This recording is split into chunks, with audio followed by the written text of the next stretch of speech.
Greetings, it is I, Tantus Naravan Dracovin, Lord and Emperor of the Dracovin Empire, and welcome. It is time to continue my discussion on the Shadowrun role-playing game system. When we last left off, we were talking about identification for your character, and how, well, you probably don't want the main amounts of ID for it. You might need something, but you don't want it. And this is where bank accounts come in. The money your character is going to be spending. The fact is, with the way that the modern society, modern matrix work, you can effectively transfer money out of your bank account with your comlink alone. You will need some form of, you'll need that SIN to originally get it, but your comlink will track all your transactions, everything about it. You can set up auto transactions, auto deductions for various things that you need to basically get paid. And because this is instantaneous payments, it is so quick as it is now, it is incredibly hard for you to overspend on your account. Though with certain auto deductions, you can still overspend on your account, it's just a rare thing that can occur. Traditionally, you just should have your comlink right there and be like, whoop, spend it. Now, most bank accounts, most banks, will keep track of your SIN, your name, and any kind of transactions you do in order to get an idea of what you're doing. This is information that will be shared upon the matrix. But there is opportunities that you may not want this kind of paper trail to exist in. There are banking organizations which do much shadier practices, ones that don't keep track of such information as much or at all. You can find banking institutions that will be doing this for you, that you could get a bank account that effectively you don't have to worry about your information being saved and stored. It has offer a level of anonymity. Anonymity is the point of this section of it, though depending on the institution you get it from, it still may require an initial ID in order to get it. Depends on how legitimate it is. It's just the fact that maybe you don't want what you're doing with said money to be tracked. Beyond this, there are a number of criminal organizations that will have banking of their own. Either one, like a credit set that's directly under their control, or one that is controlled by them indirectly, one that is favored by them. These more shady business practices will definitely not require any kind of special ID. But the problem is, if you're lending money or using their services, it might require exorbitant fees, especially when it comes to things like borrowing money. If you don't return it in a timely manner, it might be many times more than the amount you paid that you need to pay them back in fees just for using their services. So there is ways that you can get banking done, holding on to your money, loans. It's just that even the runner without an ID must face some danger in doing so. Now, the most common method of paying when you're not using a bank account is a certified cred stick. Cred sticks are still used pretty much everywhere. Most stores will accept a cred stick even today. Even a high-end store will take it. They might give you a funny look, but they will take it. Cred sticks are issued by banks. A bank will issue a cred stick to one of their holders, and the thing is, they don't have to be the initial holder, the person that took it, to continue to use this cred stick. There is no ID connected to a cred stick, so there is anonymity affected to it. If I got this cred stick, I could pay someone with that cred stick, and they would then able to use the cred stick for themselves. When the cred stick is issued, an amount of money is effectively transferred onto it, basically put in electronic form within that cred stick. A cred stick will have a coloring depending on how much was originally lended to it, put into that cred stick.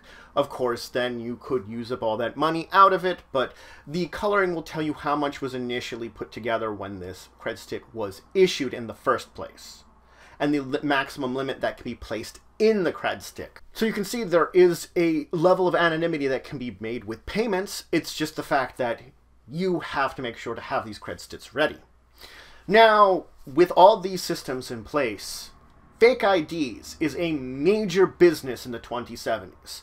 And the fact is, they aren't as easy to make as they would be nowadays, with the way that the modern matrix work and how information can be continually checked over and over again. Creating a proper ID that will fool systems is incredibly difficult. It's a complex task, which requires a large amount of expertise and time often to overcome. Systems will cross-reference themselves with various multiple data hubs to ensure the information is correct over it. And any ID would have to hold up to this level of scrutiny. Hackers themselves would have to create such massive amounts of data trail and tricks wherever they're going that it usually doesn't hold up for long periods of time. It's not something that's a little more permanent when you're doing it on your own. That's why there's entire businesses that have grown up around the concept of creating fake IDs. Entire underground organizations based just around this one task because it is such a lucrative task. All these companies and any kind of hacker that would be worth their salt creating fake IDs will go about this through loopholes. There are still loopholes to exploit within the matrix that can be used to insert things. For example, the crash of 64 created major loopholes for creating false IDs that still some of exist today to be used. That's only one example of some of the loopholes that exist that can be abused to create, well, a fake ID you might need.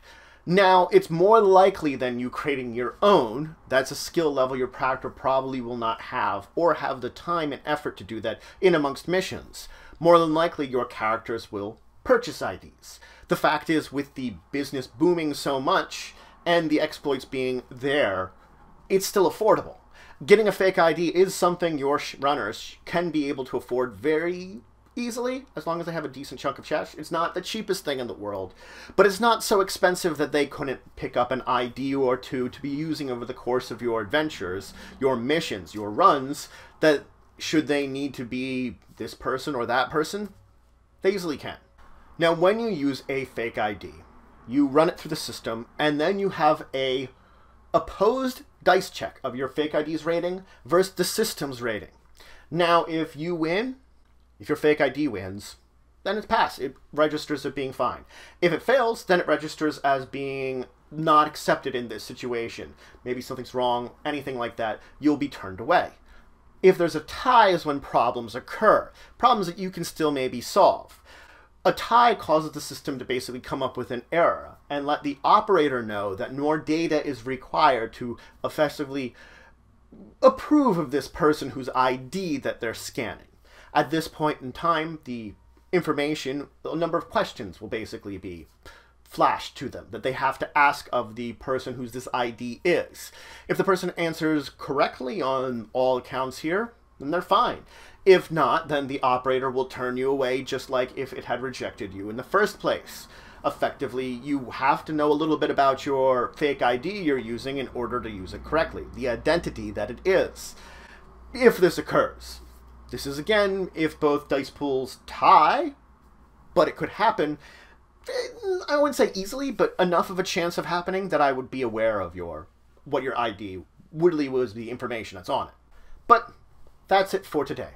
So I introduced you to, of course, bank accounts. Just gave you a bit of information about the lawful bank accounts, those that are sort of in the middle, and of course those that are completely unlawful. And more than likely, you'll want to have a bank account in some way, and you'll want to have a cred stick in some way.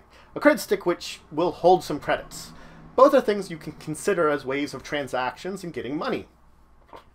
And as I said, cred sticks are generally used anywhere nowadays. Even in this future time, it's just an extra thing that people do. Though again, funny looks maker. Then I moved on to talking about fake IDs. That's a big booming business, and I talked about how they work when you're comparing it to someone else and attempting to use one. In the next episode, we're going to talk about your lifestyles, because this is an important part about it gives effects to your character overall, the kind of lifestyle you're living. But if you have any questions, comments, anything you want to say, anything you think I left out, please leave in the comments below. Please like, share, and subscribe. It shows you support the channel, the Empire, the work I do. If you want to show some extra support, you can always check out my Patreon. Link description below. There's some great words that helps to grow and improve the channel and the Empire. But regardless, until the next time, I bid you farewell.